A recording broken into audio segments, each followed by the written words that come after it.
Hello नमस्ते uncle. नमस्ते। हजुरको शुभ नाम? मेरो कुमार कार्की। हजुर यता कता बस्नुहुन्छ? म यता चियासल गोछे। हजुर।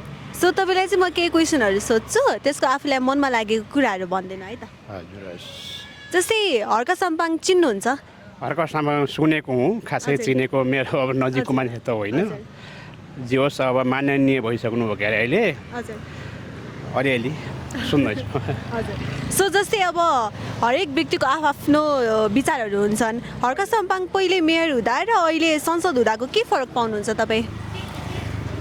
जति जहाँसम्म हुनुपर्ने हो भइराखेको जस्तो लाग्दैन। हजुर। मेयर हुँदा जति ऊ भएको थियो अहिले संसदमा हुन त आफ्नो ठाउँ नपाएर आफ्नो सरकारको नभएर पनि हो कि हजुर।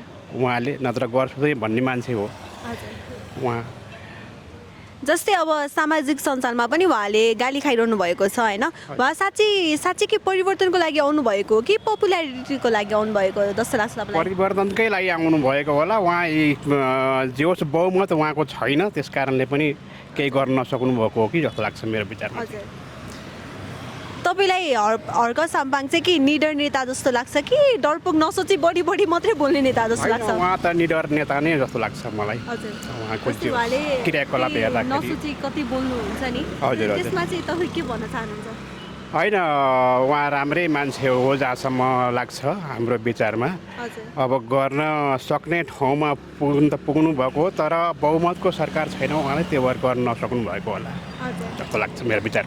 जस्तै अब भन्छ नि लाइक बाँदरले आफ्नो घर पनि बनाउँदैन, अरूलाई पनि बनाउनु दिँदैन भनेर, के यो वाक्य उहाँलाई भन्न मिल्ला त?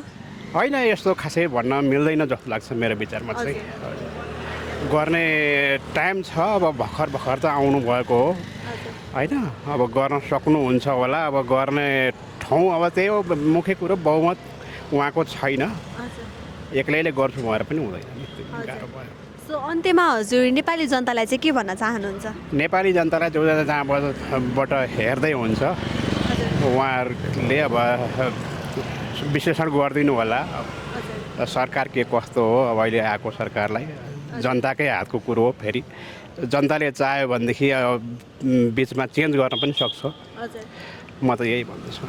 हजुरको समयको लागि धेरै धेरै धन्यवाद। हस् त, धन्यवाद।